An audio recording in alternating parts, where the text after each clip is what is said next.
What's up, guys? Welcome to the Chop Chop podcast, where we explore the culinary scenes of the Crescent City. Yeah, you're right. We out there just trying to share with you guys our favorite restaurants, some of the new restaurants, and then we'll dabble in some of the bar scene and throw around some drinks and some pretty cool hot places, I guess, to hang out, huh? Absolutely, absolutely. I am Tony. Yeah, and I'm Jack, and we're here, and today we're not celebrating, but we're celebrating a little bit because you're back in town. I am. It has been a long few weeks. Yeah. So if y'all don't know, Tony has been in Houston for like what feels like months forever. But they're opening an Acme Oyster House in Houston. We did, man, and I know we have some Texas listeners. I just wanted to thank the overwhelming response that we have received from the Houston area for our restaurant is something none of us saw, and it has just been nonstop craziness. But we love it, and we are excited to be in the area. That's for sure. I can't wait to go out there and try it. I saw pictures that you posted and things like that. Man, the place looks absolutely incredible, and I mean, of course, the food's solid as always. So it is. It's a great restaurant. It's probably one of my favorites. The way it's decorated, the staff, the area it's in. We're in the Montrose area of Houston. Yeah, that's a pretty poppin' area. It's super cool. I tell everyone, everyone asks why it took so long to have an Acme in Houston, and we did search for the right spot. But I don't think we could have chose a better spot than Montrose. There's so many similarities to New Orleans. Mm-hmm. It's eclectic. It's weird. It is unique. It's like I tell people, it's if the Bywater in Magazine Street had a baby, it's Montrose. I mean, it's awesome. I couldn't have asked for a better location. That's awesome. And the Texas people love, they have a great palate, man. They like some Louisiana food, some Cajun food, some New Orleans food. Houston is turning into a foodie town. Yeah. So it's good to be a part of it. But how have you been? I've been good, man. Just staying here in New Orleans, been kind of slow around here, but I mean, things are starting to pick up, but I've been busy with work, so I've been kind of slow. Eating out a little bit here and there, nothing too extra, but we had a great dinner last night, though. Talk about a classic. I mean, look, before we decided to go to this place, I had never heard of it personally. And I feel ashamed to say that I've lived here for so long and have not 12 years, something like that. I'm ashamed that I have not been there yet. Yeah. And quite the experience. It was. And, the restaurant we're talking about, guys, is Mosca's. I'm making sure I pronounce it correctly. Yeah. My whole life I have said Mosca's, and I've been 1,000 times and I've always called it Mosca's. But in my talks with Lisa Mosca, it's apparently Mosca. So hey, I'm gonna make sure we pronounce it right from now on. We're going with Mosca. So this is the first time I say it, so I'm not stuck with you saying Mosca. So I'm gonna stick with Mosca. But look, it's way over there on the West Bank. It was about a 30-minute drive from downtown. It is. What was it from Metairie? It's roughly the same. 30 minutes. Mm-hmm. And I mean, you just keep going and going. Highway 90 just doesn't seem to stop until you run into it, I guess. Yeah, but it is so worth that drive. Definitely worth the drive. It is. It's just a New Orleans classic. You can't talk about some of the restaurants that have shaped this city without mentioning Mosca's. You can't. Look, guys, it's a white building. Doesn't look like a house. It looks like just a white building with a front door, and it's in the middle of like just green open areas. Correct. There's the only thing around it is the house that they lived in. That's behind it, right? That was kind of like behind their side and a little further back. But yeah, you're right. There's nothing around it. It's just the house. And I learned, with speaking with Lisa, that that's the house they lived in. And they opened it when? 1946 was when they opened, right? So kind of right after the war. And what were the Lisa and Provino were the founders, Mosca, and they were kind of from Chicago, some of the Italians from Chicago. And I think Provino was down in New Orleans visiting some relatives. And that's kind of when he fell in love with the area. And I think he made smart man. I know, who doesn't, right? But I think he also made friends and had a friendship with an oyster fisherman. Okay. And I think that's kind of how it all began, and it helps because I mean that's one of their most famous items. Is that oyster Mosca. Mosca. Right. Oyster Mosca. But it's a cool little spot, man. It's still ran by the granddaughter and the third generation. The daughter, her mother, Mary Jo. Mary Jo and Lisa Mosca. Yeah, the two that run it now. And Mary Jo's still in the kitchen. Am I right? Like still whipping it up in the kitchen, throwing out some of the best Italian food, most classic stuff. Yeah, and that that's what. If the location doesn't make it feel like home enough, it feels like home. Then you got Lisa Mosca in the back cooking for you. Mary Jo and Lisa. Yeah, yeah. I mean that's what brings it all together.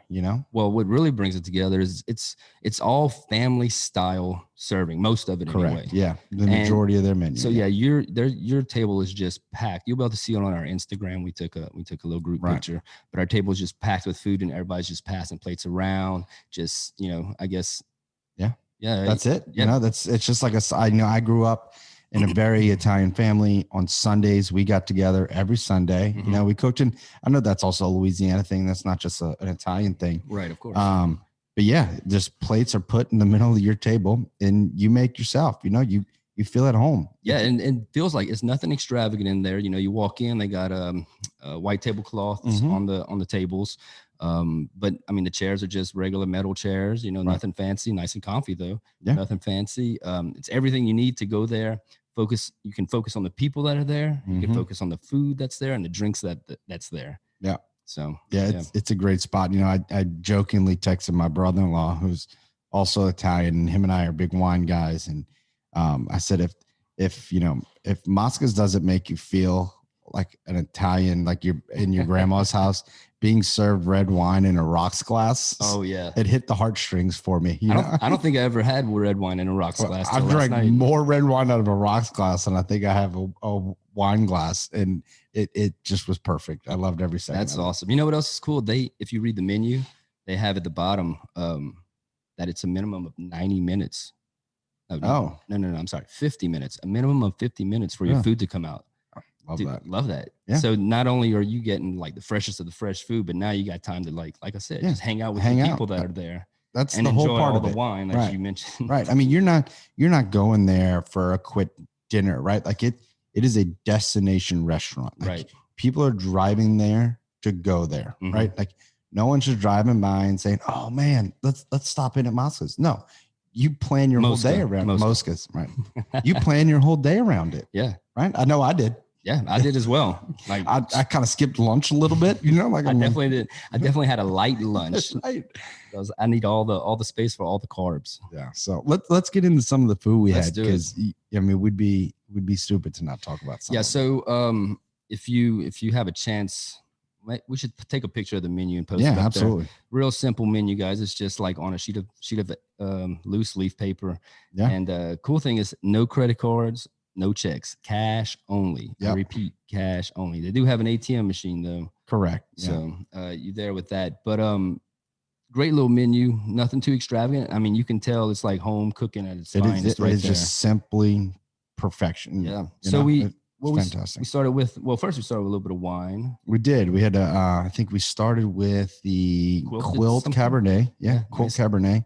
Nice little I think it was a Napa Valley wine. I think it is correct. Yeah, good stuff. And then we moved on to the salads. We had just an Italian salad, which was fantastic. And then the Italian crab salad, right, which was very similar, just crab meat on top. Yeah, just crab meat, which made it that much better. It was good, real vinegary. It was phenomenal. It's add crab to anything, and it's those simple. I feel like this at a lot of Italian places. Those Italian salads are very simple, but always delicious. Oh yeah. And it was a huge, nice portion. So we had 2 salads for the table. Correct. And we basically munched on that for the 50 minutes Yep. while we were waiting for our entrees to come out. Yeah. Which was perfect though, because we drank a bottle of wine and we did. So all the salads. So those were really good and delicious. So. And then I also had the chef's soup of the day, which was a white bean soup, which is very traditional soup in Italy. I feel like when my wife and I went, I guess a little over a year ago, every spot in Italy when we went, there was some form of a white bean soup on the menu, and it is It's one of my favorites. And that's standard in Italy. Yeah, it is a standard Italian soup. thing. Yeah, it is just I do those private gigs sometimes, and I had someone who wanted an Italian themed dinner, and I did that. And sometimes they have like Italian sausage in it too, which is really good. Last night they did not, but it was still really good. But that does sound good. Could you serve that over rice? You can. It's a little watery for it to be like a white bean and rice. But yeah, I don't see why you couldn't put rice in there. Hey, just trying different things, right. But then they threw the gauntlets at us. After those salads. Yeah. So like we had a little bit of time to spare. We were eating the salads, chit chatting, and then all of a sudden, here comes the waterfall of food. Yeah, our table was filled within like 5 minutes of the servers walking. So should we just list out what we had, or just why not? One at a time and then go through it? I don't know. Anyway, let's see. We'll go by the menu. We started with we had some spaghetti and meatballs. Yep. That were very, very good. And when I tell you, a huge portion. Oh, a ton of it was thin spaghetti. Yeah. So like extra angel hair kind of. Yep. And then 2 giant meatballs with the red sauce on top, just classic giant meatballs and spaghetti. Yeah. Spaghetti and meatballs. Delicious. Just and then we had after that we had which is my wife's favorite, the spaghetti Bourlets, which is just your classic oil, butter, garlic. That's it. Just super simple. Yeah, I didn't get to try fantastic. That one actually. It was good. It was really good. It was like that crisp garlic. It was phenomenal. It was good. Not bad. And then we had we had the shrimp Mosca. That's like one of their home runs. Is that Mosca? Yes. Mosca. It's just some a whole shrimp. Were they whole or they did not have the heads removed, so shell on shrimp and just done like white wine, Italian butter, garlic, spices, yeah, just simple dish, but I mean delicious, so good. You have to peel the shrimp, no big deal though. Right, you got to get your hands dirty whenever you eat, so make it happen. And then we had probably, if I would guess, their 2 most famous dishes: the oyster Mosca, which is Mosca. It's gonna get me. I'm telling you, 29 years of me saying Moscas. Yeah. So it's gonna come eventually. But yeah, that oyster Mosca is unbelievable. It is just baked oysters in Italian like seasoning, breadcrumbs. Just it's just like a huge saucer. I say huge, a pretty large plate, and it's just covered. All you see is the breadcrumbs on the top. Yeah. There's don't something. Even see an oyster, Yeah, there's something delicious below that, but it just looks like a dark bed of breadcrumbs. Yeah, and like crispy breadcrumbs too. Exactly. Nice and they weren't afraid to put the broiler on. No, not at all. Not at all. But man, you got into it. It was just nice. The oysters were plump. They were really good. And then what was the sauce on the inside? I think it was like it doesn't say. It was almost like just a butter with the herbs, the Italian herbs. Oh yeah, they're not telling you. It's Mosca's special Italian seasoning in the breadcrumbs. Yeah. So I don't blame them. They probably got those recipes like locked away in a vault somewhere. I would imagine so. Probably that little house outside on the side somewhere. Right. And that goes back to that the old story how Provino Mosca met that oyster fisherman. I bet you that's kind of where that started. Oh, I bet so. I mean, if it's one thing they talk about is his love for the city when he came down to visit some relatives, but 2, meeting an oyster fisherman. So that's got to be where it started. It's probably. I mean, are oysters like is that a normal thing on an Italian menu? No, not really. There's not many restaurants you can go to that are predominantly Italian where you'll find baked oysters and stuff like that. So it is something that is unique to them. That's cool. And I would venture to say that's probably one of their oldest menu items. I bet you that's. You've been going for how long? 20? I've been going since I was a kid. Yeah. So do you feel that the menu's changed a lot since then, or no? I've always gotten the same basic things. Yeah. Yeah, like we went to we didn't there was 4 of us. It was myself, my girlfriend, and Tony's wife. Yep. And we didn't even look at the menu. We just let Tony order everything. Yeah. So that's how you do it. And then finally, and it's the one I make at home a lot, is that chicken alla grande. Oh man. And it's phenomenal. It's a whole chicken, but cut up, baked. And then baked with just olive oil, butter, and all the Italian herbs and garlic, spices. Yeah, and the Italian herbs and spices. And that's it the other is, secret little recipe there. yeah. And I talked to someone today because he saw that I went there. And, I think everyone that I know of, I know a lot of people that have tried to recreate that at home. Right. And it comes out great, Uh-huh. but it does not come Not out like that. I need to know their secret. Look, I felt bad taking more of it home because I love my mom's baked chicken. It's phenomenal, right? Mhm. But man, this Mosca, It's good. man, Lisa Mosca, it's probably her baked chicken recipe. I bet. I would imagine so. And holy smokes, this is some of the best. Yeah. If you go there, definitely. It's a must. Oyster Mosca and the chicken a la Grande. Yeah, you got to get those two. I mean, I know my brother-in-law tries it at least once a month. I feel like he cooks it, and his is really good. But it is just it's something about getting it there. I wonder what did we miss out on? So on the menu, things that they were out of, they just scratched it out with a Sharpie. But I don't know. I don't know. They did a good job at scratching out of it, so we wouldn't even get tempted.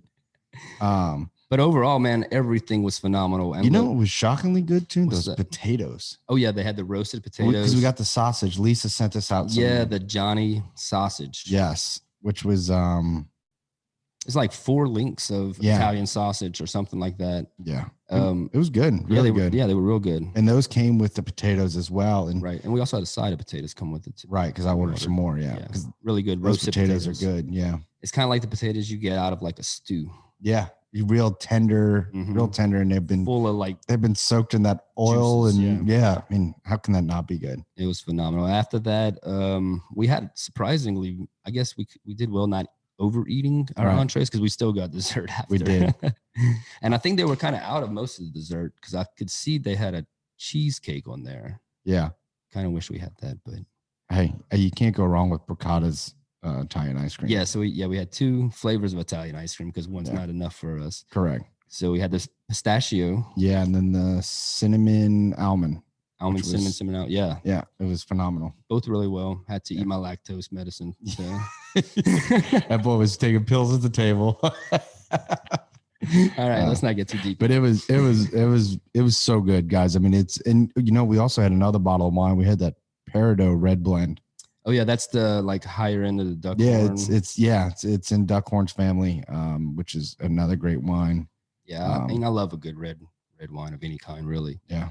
But and then you pair it with all this Italian food and a rocks glass. Hard to beat. And then look, the staff was amazing as too. Lisa was there. Yeah. The whole night she was there. And that's what's kind of cool too. Checking on tables and everything. And all their waitresses, they I don't know if you caught this a few times. They said, if you need anything else, we're all here for you.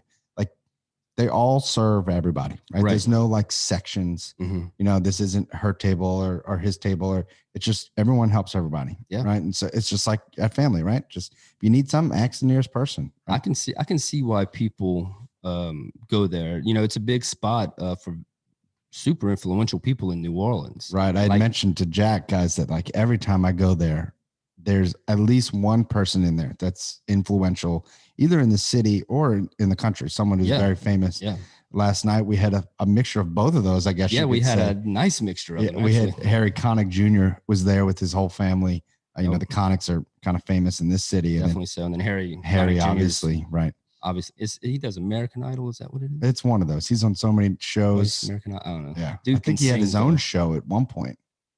I don't know. Yeah, maybe. Famous people do all kinds of things. Yeah, I had asked Lisa during our conversation some things, like who is the most or the coolest person she's served. And she said it was Katie Couric. Katie Couric was her favorite? She said it was Katie Couric was just genuinely just loved it. Was awesome. Acting like family there and just had a blast. Because that's what it feels like. Right? Seriously. Yeah. You can't walk into that place and feel not welcomed. Look, as Harry Connick Jr. was walking out last night, he was shaking hands with people that were sitting at their table, telling people bye, telling the wait staff bye. Yeah. He must have a standing reservation. He's got to. He was in that little back room too, So oh yeah, they were getting a little rowdy. Right. They drank a lot of Camus. I saw a lot of Camus going in. There was, there was. So, but yeah, I mean, they've served people, she said Drew Brees and Sean Payton are, people that go a lot and make them feel, I've been fortunate enough to meet both of those two guys. And I know they're very welcoming every time I meet them. Yeah. So, no doubt. But I do have a funny story. They won the 1999 Regional Classic James Beard Award. Oh, and this is when there's a picture of it on the wall. Correct. This is when both Lisa's parents were still alive. And the big ceremonies in New York, and they did not go receive the award because they didn't want to close the restaurant. Out of here. That is phenomenal. They just said, "Nah, sorry, we can't make it. We're busy." That is unbelievable. That has got to be a story that family will tell for years. So I wonder what they didn't even send anyone. Said, yeah, just overnight them. Go ahead and send that over to us. We'll accept it whenever it gets. But that's very old school Italian, right? Like the restaurants first. They weren't closing. No. Yeah, didn't you say when they first opened, it was kind of tough. They were on hard times back in 46. Yeah. Being, I guess, so far out there, and people were just starting to get vehicles and stuff. They were on hard times, but you said that they were open 24/7. She said, yeah, if someone knocked on the door, they opened it up and fed them. Didn't matter the time. Nope. And you look at, their website too says that sometimes they had guests as late as like 2 a.m. come in because this is back when gambling was kind of still legal everywhere. Okay. Especially in Jefferson Illegal Parish. Or illegal? Legal. Okay. Yeah, I think she said legal. Maybe underground. I don't know. Who knows? But they. I mean, you know who ran casinos back then, right? Right.